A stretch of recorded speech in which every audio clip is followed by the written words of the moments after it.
Hello and welcome to this revision session for the electricity topic in AQA A-Level Physics. So in today's revision session we're going to look at how you answer examination questions for the A-Level Physics topic on paper 1, electricity. So if we are successful in this particular revision session, we'll be able to answer A-Level Physics examination questions on electricity, assess our understanding on this concept, and then understand what topics we need to improve upon for this particular topic of A-Level Physics. So how do you prepare for this revision session? Well, when you're completing your work in this revision session, divide your piece of paper into two sections. Make the section on the left hand side larger than the one on the right hand side, and in this left hand section write down your working out and your answers to the question in the revision session. Now when you're doing this, make sure you write your answers in full sentences and show your full working out for your calculations.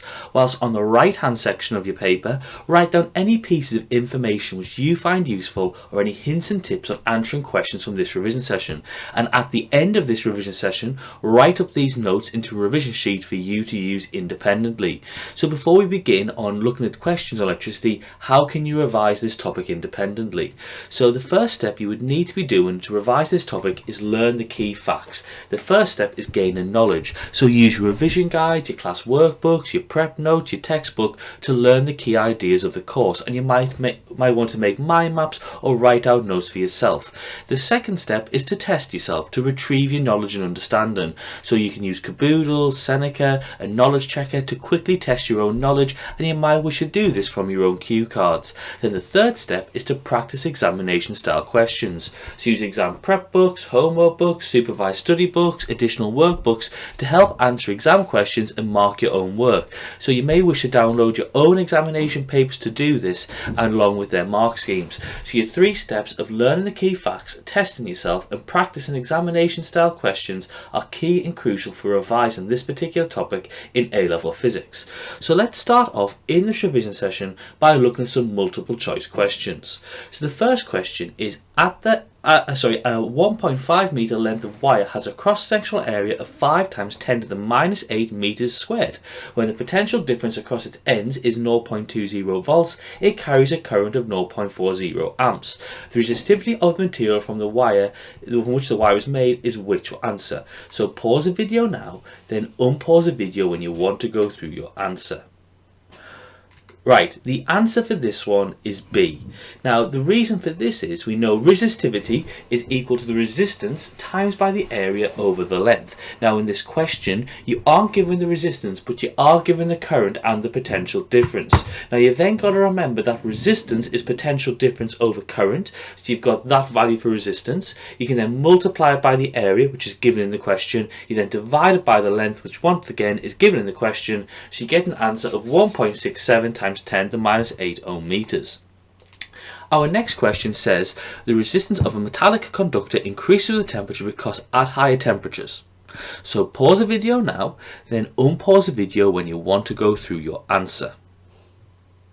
Right, the answer for this one is C, and this is a very important idea to understand. Now when the temperature of any material increases, the ions that it's made from vibrate more, because temperature is a measure of the kinetic energy store of the particles in the substance. So if these ions, these particles, have more kinetic energy, they will vibrate more because it's a solid, so they can only vibrate, they can't move around. So this increases the chance of their collisions with our mobile charge carriers, the electrons probably in this instance, so therefore it will increase the resistance. Our next question shows a graph of a current voltage characteristic of a filament lamp. So what is the resistance of the filament when the potential difference across it is 4 volts? So pause the video now, then unpause the video when you want to go through your answer. Right, the answer for this one is A. Now hopefully you do remember that resistance is potential difference over current. So what you want to do is use your graph to then, when you've got 4 volts, you then find the current and then use the equation resistance is potential difference over current to find your answer. Now the important thing to note is on the y-axis the label says milliamps, not amps. So you've got to convert your value of current from milliamps into amps. Milli means times 10 to the minus 3 to work out your answer. Next question. The current in a wire is 40 milliamps. How many electrons pass a point in the wire in 3 minutes? So pause the video now, then unpause the video when you want to go through your answer. Right, the answer for this one is B. Now we know the equation is charge is equal to current times by time. Now that's a very famous equation which you are given in your exam, but hopefully you can remember from GCSE physics.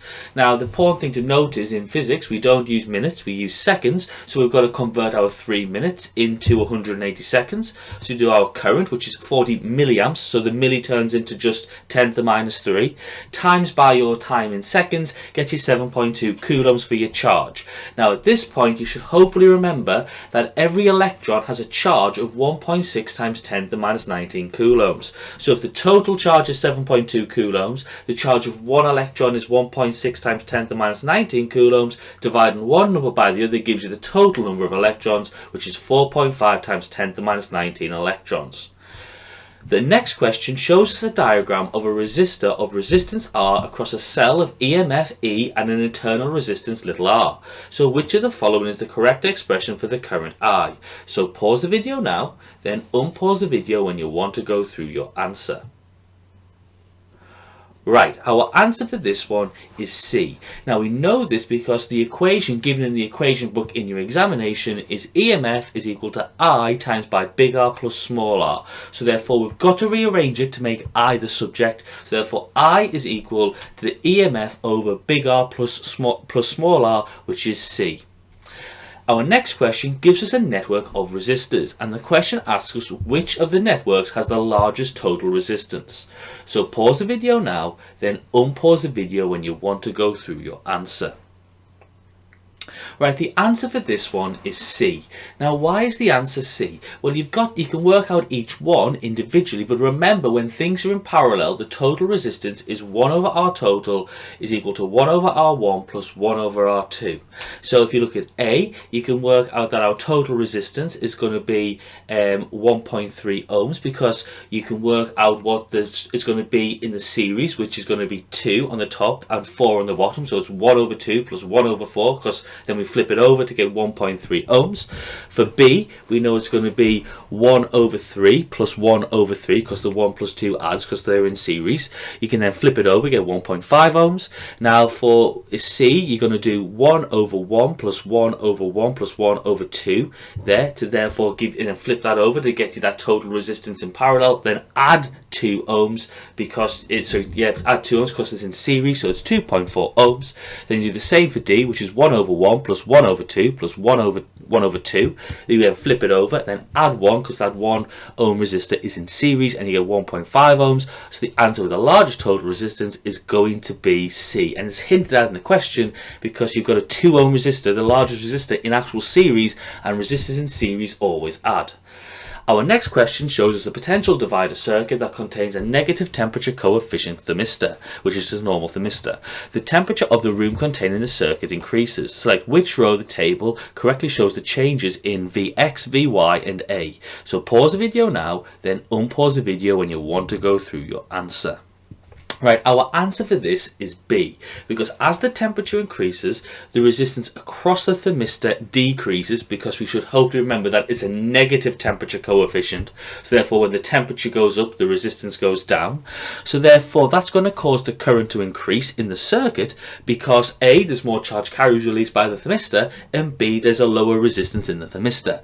So therefore, our current will increase, so our reading on our ammeter will go up. Secondly, the potential difference increases across the resistance because because as the total PD in equals the total EMF, so the total PD out equals the total EMF in. If our thermistor has a smaller resistance, it's going to be taking a smaller PD, so therefore the PD across the resistor is going to have to increase to compensate for that. So our answer is B. The next question shows a battery connected to a 10 ohm resistor and a switch in series. A voltmeter is connected across the battery. When the switch is open, the voltmeter reads 1.45 volts. When the switch is closed, the reading is 1.26 volts. What is our internal resistance of the battery? So pause the video now, then unpause the video when you want to go through your answer. The answer for this is D, because the EMF of a circuit is 1.45 volts. So when the circuit is off, you're going to have your total EMF, because that's what you've still put into the circuit, so it'll be 1.45 volts. So the terminal PD of the circuit is 1.26 0.26 volts. So that's what's actually coming out when we've actually switched our circuit on. So therefore we must be losing in our circuit due to internal resistance 0.19 volts, because that's the difference between the two values. So we now know that current is equal to PD over load resistance. Now we know in the question it tells us our load resistance, our resistance of the circuit is 10 ohms. We know our PD is 1.26 volts because that's what's actually in the circuit. So our current is 0.126 amps. Internal resistance is lost volts over current. We know our lost volts will be 0.19 volts. Our current will be 0.126 amps. So therefore our internal resistance is 1.51 ohms. Our next question says a potential divider circuit consists of a battery connected across a thermistor and a variable resistor in series. Which of the following causes the PD across the thermistor to increase? So pause the video now, then unpause the video when you want to go through your answer. Well, our answer for this is D, because increasing the temperature of a thermistor decreases R in the thermistor, and therefore the PD across the thermistor will go down.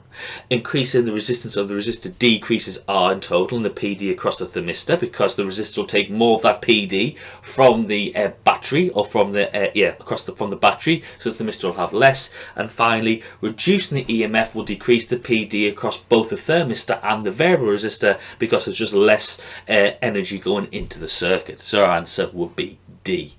Let's have a look at a few longer questions for electricity.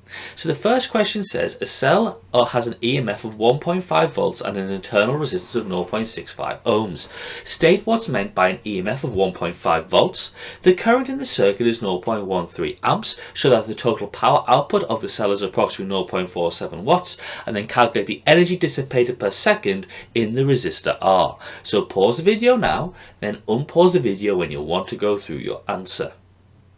Right, so the first one's asking for the definition of EMF. So we know EMF is the work done per unit charge. So you would say in this context, because it's 1.5 volts, you would say you've got 1.5 joules of work is being done to move 1 coulomb of charge through the cell. Or you could say 1.5 joules of energy is converted to other forms for every 1 coulomb of charge.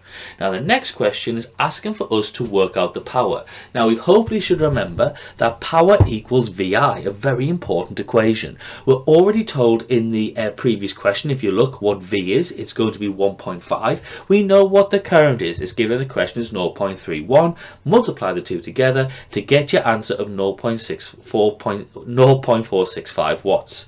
And finally calculate the energy dissipated per second in the resistor. Now what you've got to understand is that the total power into a circuit equals the total power out. So if we know what the total power going in is going to be, and if we look at the top we can work it out, because we've got the total EMF and we've got the internal resistance, so we can work it through. So therefore we can work out what our total power in is going to be. Therefore we can say that the power dissipated in R is equal to the total power minus the wasted power. So you pop that all through and you get your answer to be 0.40 watts. Our next question shows us that a student uses two cells, each of EMF 1.5 volts and an internal resistance of 0.65 ohms to operate a lamp. The lamp is rated at 1.3 volts and 0.80 watts. To deduce whether this circuit provides the lamp with 0.80 watts of power at a potential difference of 1.3 volts. Assume that the resistance of the lamp is constant. So pause the video now, then unpause the video when you want to go through your answer. Right, so how could you work it out? So first, you make sure you've got to give a conclusion to this. And our conclusion is going to be that it is suitable. Now, the first thing you can do, there's two ways you can work it out. Either what you can do is work out the current that's required in the lamp. So we can say P equals IV, so therefore I equals P over V. So we can work it out because we've got that information from the lamp. So we know P is 0.80, we know V is going to be 1.3 volts. So we work out our current required to be 0.62 amps. We can then work out what our resistance of our lamp is going to be, because you know R is equal to V squared over P. And therefore we can work out what the current in the cell is going to be. And therefore what we can do is say that lost volts is going to be equal to 0.65 times multiplies by 0.31 and you can work out your answer concluded as suitable.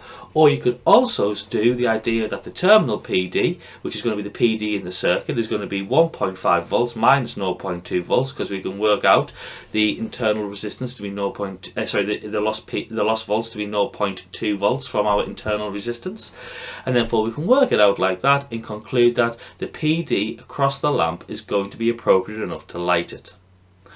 Right, the next question says that the lamp operates at a normal brightness across a PD range of 1.3 to 1.5 volts. State and explain how more of these cells can be added to the circuit to make the lamp light at a normal brightness for a longer time.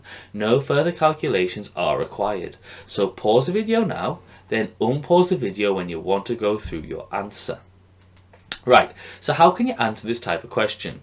So you've got to firstly think to yourself, how are you going to add these cells, okay, to keep it at a normal brightness? Now you've always got to add them in parallel, because the more energy stored in the banks of the cells, okay, is going to mean that there's less power needed from each cell, whilst without increasing the voltage across the bulb. Now again, it's very important to remember that when you put cells in parallel, it won't actually increase the EMF going into the circuit, okay, so therefore it won't increase the terminal PD above 1.5 volts, so therefore they won't actually break. Now again, remember that in parallel you would say that the current is shared by the cells, so it takes longer to convert the energy stored in each cell, so it would work through correctly. Let's have a look at our next question. A battery of EMF 7.4 volts and negligible internal resistance is used to power a heating element inside a glove.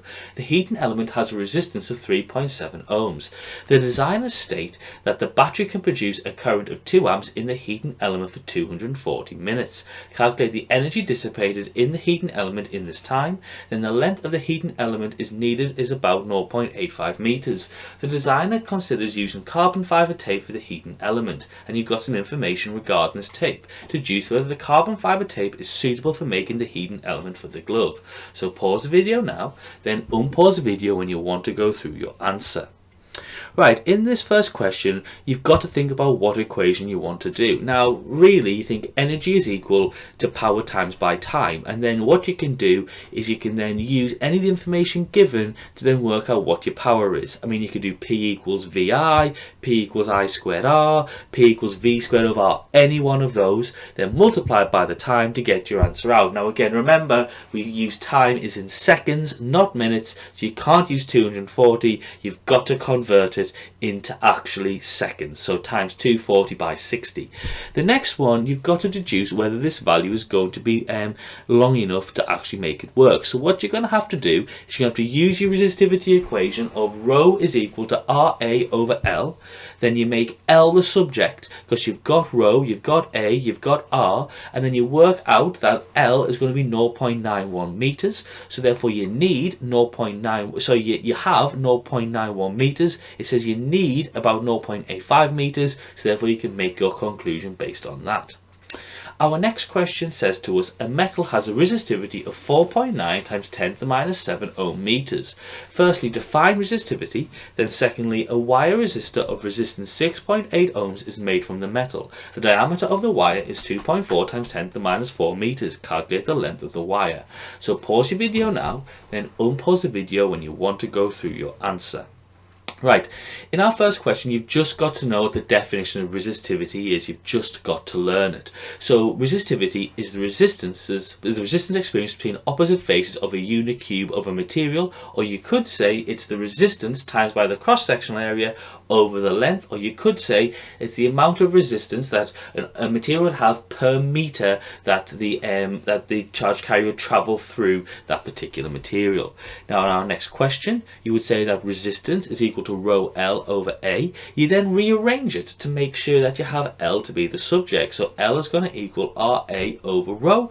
Now you've got R in the question, you've got rho in the top of the question. Now you're not actually given A, but you are given the diameter. So what you should be doing is getting the diameter, halving it to make the radius. Therefore you would say that area is going to be equal to pi r squared. Now we know this because it's a wire, so we're assuming that its cross-sectional area is circular, and you get your answer to be 0.63 meters. Our next question says a car battery has an EMF of 12.2 volts and an internal resistance of 0.015 ohms. A resistor of resistance 7.6 times 10 to the minus 3 ohms is connected directly between the terminals of the battery. Calculate the current in the resistor, then calculate the rate of heating inside the battery as soon as the resistor is connected between the terminals. So pause your video now, then unpause the video when you want to go through your answer. Right, so in this first question, what you're going to have to do is you're going to have to work out the current. Now you're given R in the question and you're also given V in the question. Now it's important to note that when you're doing this, you've got to be careful of what value you're using for R. So because we're trying to calculate the current in the resistor, we're going to say I is equal to V over R, and remember that the total resistance we're going to be talking about is going to be the two added together. So it's the internal resistance and the resistance of the resistor. So you add the two together to get your R. You've got V, so you can work out what the current is going to be. Now again, what do you mean by say the rate of heating? So that's the power, because power is energy transferred over time, or the rate of energy transfer. So therefore P equals I squared R. Now why use I squared R? Well, because you've got I, because you've just worked it out, and you've got R from the question. Pop the values in and you're going to get your answer to be 4,400 watts. Now it's important to note that because we're calculating the heating inside of the battery as soon as the resistor is connected between the terminals, just be careful about what value of R you're going to be using. Okay, so what you should be doing is you should be doing your value of your current, okay, squared times by 0.015, because we're looking at just the internal resistance. Right, our next question shows us that a student has a 1.5 volt cell, a diode, an ammeter, a voltmeter, connecting wires, and a rheostat. Now a rheostat can be used as either a variable resistor or as a potential divider. So show your circuit where the rheostat is used as a variable resistor, then draw a suitable circuit to show your rheostat as a potential divider, then explain the advantage of using a rheostat as a potential divider rather than a variable resistor. So pause the video now, then unpause the video when you want to go through your answer. Now the first thing to note, it's very important to understand that you've got, when you're using a rheostat as a variable resistor as shown here, that it's going to be in series with the actual device that it's with. So therefore we're going to have our variable resistor in series there with our diode. So just to clarify, the other trick you've got to remember is that it's going to have to be in the same direction as the diode, because otherwise if you haven't got the same direction, the circuit won't actually work, so it wouldn't be suitable. Again, remember, ammeter goes in series, voltmeter goes in parallel with the thing that you're measuring, which is the diode, so the voltmeter goes in parallel with the diode. Now, if we wanted to use our rheostat as a potential divider, now you can see there's a bit of a difference. So now what we do is we place it in parallel with our diode. So what we've got is our rheostat is feeding into our diode as such. Remember, our ammeter is going to measure across the two because we want the current in the circuit, and then the voltmeter is still in parallel with the diode. Now you've just got to learn why we'd sometimes have our rheostat as a potential divider, and the fact is, when you've got your rheostat as a potential divider, the PD across the diode can go to 0 volts, or you can get the full measurements of potential difference, means the same thing, because when you've got, in this case, you can actually take all the potential difference from the diode to the rheostat. Now that'll never happen when they're in series, because when they're in series they'll ratio with each other, so they'll always have a certain amount for each one. The next question shows that figure 2 shows a circuit containing two fixed resistors, a variable resistor and a battery with negligible internal resistance. So you've got voltmeter 1 and voltmeter 2 connected across fixed resistors, and the resistance of the variable resistor is increased. So what will happen to the readings on V1 and V2 when they're affected by this change? So pause the video now, then unpause the video when you want to go through your answer.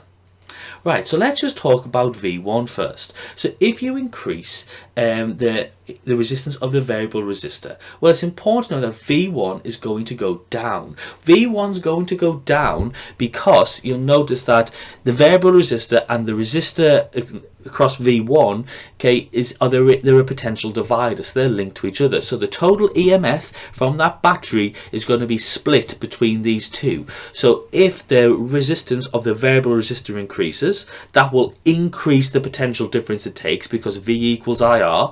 I stays constant, so if R goes up, V goes up. Now because it splits between the two, if V goes up for the potential for the variable resistor, well therefore it's going to go down for the resistor because they've got to share them out. Now if you look on the circuit, V2 is going to stay the same because that's in a different parallel branch, and parallel branches are independent of each other, so therefore if the variable resistor changes its resistance and therefore the PD it takes out from that parallel branch, it will just not affect that particular circuit. Our next question shows figure 8, okay, which has shows bulb X connected to two other lamps, Y and Z. Now all three lamps have identical IV characteristics. So explain for this circuit how the resistance of Y compares with the resistance of X. You don't need to do any calculations. So pause the video now, then unpause the video when you want to go through your answer. Right, so in this one, you've got to understand what's happening in this circuit. So X is just in series while Y and Z are parallel with each other. So the first thing to note is that when you go past X and you split between Y and Z, the current is going to split between the two. So therefore, less current is going to pass through Y. So therefore, you're going to say that Y is going to have less voltage. Now, because it's got a lower current and a lower voltage, the resistance of Y is going to be less. So Y has a lower resistance. You also can be aware of this because it's in parallel with another bulb of identical characteristics, and when you've got multiple paths, the resistance going through that particular component will decrease. Our next question shows an IV characteristic of a filament lamp. So firstly, explain how figure 2 shows that the filament lamp is not an ohmic conductor, and explain in terms of the particles in the filament why the filament is not an ohmic conductor. So pause the video now, then unpause the video when you want to go through your answer. So how do you answer this particular question? Right, so when you're answering this particular question, you've got to understand what we mean by an ohmic conductor. So an ohmic conductor is a conductor where I and V are directly proportional to each other. So because it's not a straight line through the origin, they're not directly proportional to each other, so therefore that's not an ohmic conductor.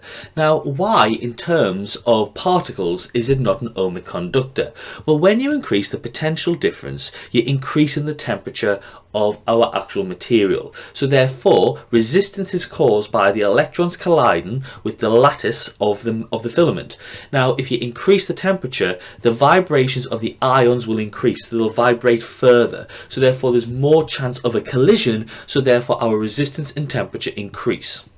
Now our next question looks at a circuit designed by a student to monitor temperature changes. The supply has a negative internal resistance and the thermistor has a resistance of 750 ohms at room temperature. The student wants the output potential difference at room temperature to be 5 volts. The 0.25 kilo ohm resistor is made of 50 turns of wire that is wound around a non-conducting cylinder of diameter 8 millimeters. The resistivity of the wire is 4.2 times 10 to the minus 7 ohm meters, so determine the area of the cross-sectional wire that has been used for the resistor. So pause your video now, then unpause the video when you want to go through your answer. Well, for this one, because we're trying to work out the area of the cross-sectional wire, okay, and we need to therefore use this particular understanding to then work out what's going to go on, the first thing we need to know is we're going to be using the equation that rho is equal to RA over L. But what we want to do is rearrange it to make A the subject. So A is therefore equal to rho L over R, but you're not actually given L in the question yet, but what you are told is that there's 50 turns of wire round a cylinder of a cylinder with a diameter of 8 millimeters. So you then use that idea to work out what your length of the wire is going to be, which is the circumference of the cylinder multiplied by 50 turns. So you'd work out what our circumference was by doing pi d there, and then you would work that through. Then you would multiply by 50 to get a length of 1.26 meters, and then rearrange it to then put L in the subject, then work out area like that. Now our next question says the student selected a resistor rated at 0.36 watts for the 0.25 kilo ohm resistor. So determine whether the resistor is suitable, then determine the value of R that the student should select. So pause the video now, then unpause the video when you want to go through your answer.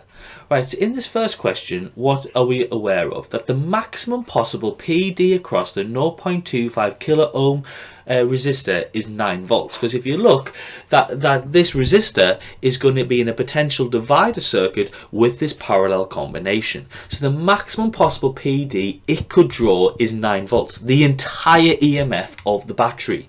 So therefore the maximum possible power you can dissipate is P is equal to V squared over R. Now we know R is 250 ohms, that's what 0.25 kilo ohms is. Then we can say P is equal to 9 squared, the total possible voltage, 9 squared over 250, which is 0.32 watts. So it's asking whether this resistor is going to be suitable. Now it will be suitable because it's rated at 0.36 watts. It's going to be therefore, okay, below 0.36 watts, so therefore it's not going to be possible for that. Now the next one is asking about determine the value of R that the student should select. So firstly, what you've got to do is, if you look at this circuit, R and the thermistor are in parallel with each other. So you've got to remember you've got to use the parallel equation for resistors. So you know that 1 over RT is equal to 1 over R1 plus 1 over R2. So therefore we can use that to work out what the resistance is going to be. So we should hopefully be aware that if we know what that the thermistor has a resistance of 750 ohms, okay, and we know, okay, that in this instance that we want our total to be 0.313 kilo ohms, so therefore we can work it out that it's going to be 450 ohms in total. Then we also can do that our current in the circuit at room temperature is going to be 4 over 250. So therefore what we know is we know that current, okay, so we know V equals IR, so therefore I is equal to V over R. We know R is going to be 250 ohms in terms of the resistor, which is the 0.25 kilo ohm resistor. We know that V in this instance is going to be 4, okay, because we're aware of what it should be, because we want the total power output to be 5 volts.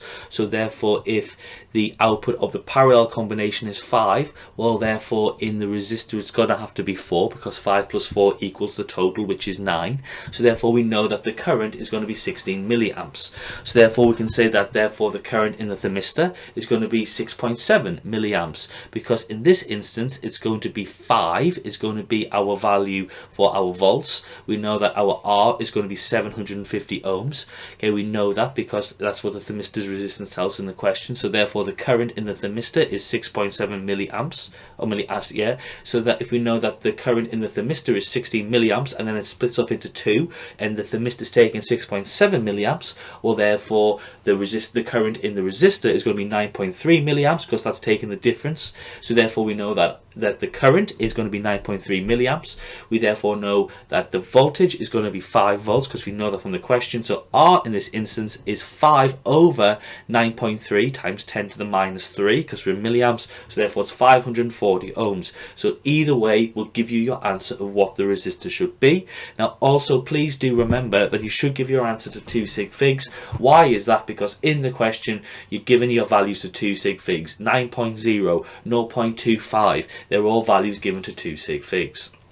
Right, our next question shows figure 9, which is a practical circuit in which a variable resistor is used to control the brightness of a lamp. The voltmeter reading is monitored as the variable resistor is adjusted to make the lamp brighter. Explain why the reading on the voltmeter decreases as the brightness of the lamp increases, and then the variable resistor is adjusted so that the lamp is at its brightest. The reading V1 on the voltmeter is noted. A second identical cell is then connected in parallel with the cell in figure 9. The new reading V2 on the voltmeter is noted. Explain why V2 is greater than V1. So pause the video now, then unpause the video when you want to go through your answer. So how do you answer this particular question? So in this first question, what's very important is as follows. Okay, we've got to think about, okay, the voltmeter decreasing when the brightness of the lamp increases, and look at how they're connected in the circuit. So you'll notice that straight away, okay, that the lamp and the variable resistor are connected as a potential divider. So what's important to note, okay, is that as the brightness of the lamp increases, so therefore the current through the lamp increases, so therefore it tells us that our internal resistance is a larger proportion of the total resistance, because if there's an increase in the lost volts, okay, across the internal resistance of the cell. So it's important to note that idea. So therefore our ratio of internal resistance to external resistance is larger. We're getting a bigger value of our internal resistance. So what's going to happen is the read on the voltmeter is going to go down, because literally there's less PD in that circuit now, because our brightness of our lamp is bigger. Now the second one, the variable resistor is just so the lamp's at its brightest. The V1 is noted. A second identical cell is connected in parallel. What's the new read on V2, and why is it going to be greater, okay, in that instance? Well, our lost volts is going to be reduced, because the effective internal resistance is therefore a smaller proportion of the total resistance. Or you could also say that the two cells in parallel act as a single cell with the same EMF, but they've got half the resistance. Why have they got half the resistance? Well, now there's two possible paths for the charge to flow through the cells, so therefore there's less chance of the collisions because there's more paths, so therefore you're going to have less internal resistance in the cell. So therefore our proportion of internal to external resistance is smaller. Or you could also say that the current through each cell is less than a cell on its own, because each cell is going to have less current than if there's just one cell, because now there's two possible paths. So the decreased current through the cell will decrease the lost volts, or the potential difference across the internal resistance. So therefore we've got more PD in our circuit, because less is being wasted as lost volts inside the actual power source. So therefore our reading on our voltmeter is going to go up. So I hope you've enjoyed this particular revision session on electricity. If we've been successful on electricity, we should be able to answer A-level physics examination style questions, assess our own understanding on A-level physics, then understand what topics we need to improve upon for A-level physics. So thank you very much for watching this video on electricity, and have a lovely day.